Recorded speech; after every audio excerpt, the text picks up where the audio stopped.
Hey, everybody, thank you for joining on our digital twin cohort starting this month. And we will share these small clips to get you going, right? By now, you probably have seen some YouTube videos, and you've seen those YouTube videos that will mention manufacturing. And again, digital twin is not about manufacturing. Digital twin has lots of these contributions that you can make in your industry. And of course, this cohort is to personalize that digital twin capability for your industry specifically, for your personal needs and for your subject matter expertise. So this digital twin capability has been around for a very long time, but we will talk about digital twin from a simpler methods rather than to say, let's talk about the whole umbrella. But if we create that three foundational level, you can split that three foundation into any industry and any use cases you're looking to. So let's look at what currently digital twin is, or not digital twin yet, but it will become digital twin, right? So right now, as dashboard is what is being used in the industry. And we will talk about how dashboard will become digital twin eventually. And then if any businesses that you know that doesn't have hardware, let me know, because I do not know of any business that does not have hardware. And when I mean that, I mean the challenge of even the people can be a hardware, right? So it's a physical anything. And that's the first lesson of digital twin. Physical things that are digital is digital twin, right? So what you're taking is lots of data for physical things and converting into a data, and that data is what's going to behave like a digital twin. Journey, you will hear digital twin being described as virtual prototyping, CAD, computer assisted design, EAD, even CGI, right? If you're working in Hollywood, if you're working in the movie industry or creative graphic designing industry, you probably call it different names. But digital twin has a contribution that is a little bit more sophisticated and has more nuances than what we are used to right now. So CAD is limited, EAD is limited, and then CGI is of course very limited. But as you can see, because of what's happening in the AI space, this digital twin is not upfront and available to everybody, but you can kind of see how CGI is becoming very easy to do these days. You are seeing how CADs and EADs are becoming very easy to do these days. You are seeing a lot of these, let's use a hotel lobby as an example, right? So we're just gonna talk about a hotel avatar on the lobby, right? So there's a hotel avatar that you can walk up to and say, which way is the elevator? So you're asked for direction. Which way is the restaurant? That's direction, right? So now you have many of these hotel avatar capabilities that hotel avatars can do if you have the contribution of data, right? Contribution of data coming from these hardware, right? These physical things that are out there.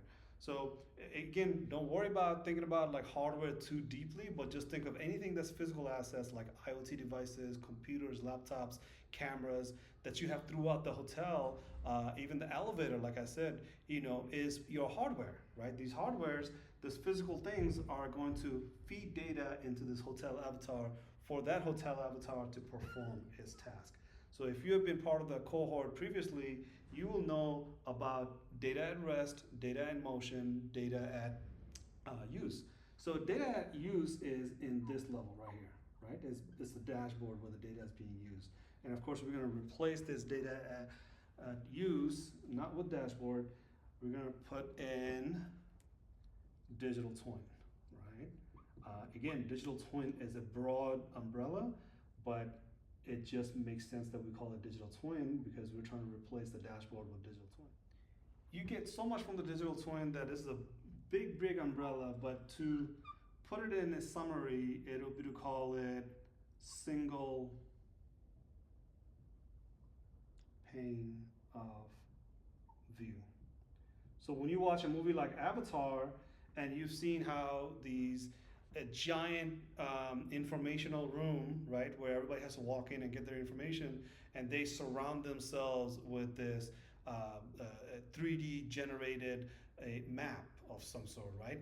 And they're able to gather this information because they're able to talk about it, they're able to visualize it, and then they're seeing hills and dales and valleys and top of the mountains and resources and things that are pretty much drawn out in a way that is very easy to talk about, right? And you can actually reach out and address it, accordingly, zoom in and zoom out and those sort of things.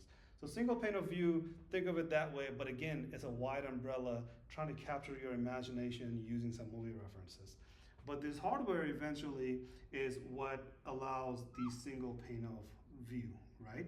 Because what you're doing is pretty much just like you would collect the data that is at rest. So think about data at rest is all the hardware that you have, devices, because that's where the data is being produced and it has to be pushed into a single point of ingestion, right? So when it goes into motion, the data that goes into motion, again, if you're not familiar with data at rest, data at motion, and data in use, there's a cybersecurity terminology. That's okay, we'll talk about it in another. This is where data ingestion is happening. So all the data that is being collected into a single point, and then is being pushed out for multiple purposes into this single pane of view where you are able to utilize those data, repurpose and reuse it, and visualize it the way you need to, either using voice AI or motional AI or these AIs that are not necessarily something that you can direct yet, but you have to feed it more data in order to give you predictive analytics, early detection, insights, and those sort of things. So as you can imagine, AI can do many things, but when you put them all together, all of a sudden you get a single pane of view digital twin if you can identify the good return on investment for this sort of use cases. So let's talk about this data ingestion part right here. So this data ingestion part is behind the curtain, what's happening with the ML engineers, data scientists, AI engineer, your IT department, your network team. So many people are behind the scene providing this data in a central point and being ingested, and it's being ingested by these systems of statistics, so we call it stat, and then there's things called machine learning, which is the ML, right? And then you have all these other capabilities such as data vectors, right? Data embedding, so many ways you will have to have these individuals massage those data that is in motion, massage this data in a single collection point, and then feed it up the chain to the applications where it's being used, right? So I want to go back to the hotel with the hotel avatar. So let me replace that digital twin with the hotel avatar, right? This hotel avatar is not something that people will greet as they walk into the hotel. Hotel avatar is not going to be the one that's only greets, but it's also able to make 911 phone calls, right? It's able to call your rooms to let them know, hey, this is a wake up time right now, right? This is the time you requested to wake up. So this sort of hotel avatar is not just a single purpose. Like I said, it's a single pane of view, but if you replace it with the hotel avatar, now put your imagination to work. What sort of so a person walks into the hotel and asking for direction, that's one, but if a person is checking out and they want to have an email sent to them with the invoice, now your hotel avatar is able to take that instruction and say, yep, room 213, you're checking out, I have your email address. Maybe is this correct, or maybe it's not even shown because of the PII purposes, and say, yeah, I'll send it out to you. Is this the email address g@gmail.com? Something along that line, right? So you have multiple purposes that you can use this hotel avatar, but behind the scene, it's actually a single pane of view or digital twin-like capabilities. That's what's playing at the core of this. So that hotel avatar that's in the front lobby, it's not necessarily a person or an avatar. You're talking about data that is being ingested throughout the hotel, and throughout the hotel, all the activities like the chef that's cooking the food and the order that is being made, and then the food that is being delivered, the cost of ARAP, right? Your account receivable, account payable, all the invoices that are coming in. Next week, when we are discussing more about digital twin, one of the things that you will hear more about is data at rest. And data at rest is signaling the fact that it's hardware. Again, keep that in mind when you hear data at rest. It's the hardware. Anything that's physical that's able to produce data through either data entry, right? Like myself, I'm a person, I'm a physical being, I'm able to enter those data. Or a system that is like a camera that is seeing things and is entering data to have those data processed and utilized for digital twin purposes. Or think of a phone system, right? A phone call comes in, that phone call information, the data from that phone call is being ingested and then repurposed and reused in digital twin for the needs, whatever that digital twin requires. So for going back to the hotel avatar example, if there was a phone call that came in and somebody wanted to talk to somebody in room 213, well, now digital avatar can take that phone call and pass it on with the right sort of confirmation from the person who's calling, right? So you want to reduce the annoyances of calling room 213 just randomly. So next week when we meet, I hope you will have a lot more question than just to say like, I got it. I hope you are the person that's kind of say, you know what, I've done some research and I have more questions because, this week's conversation kind of got me going and I'm going down this deep rabbit hole.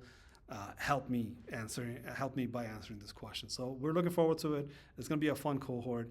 I'm very excited. Good luck and we'll see you next week.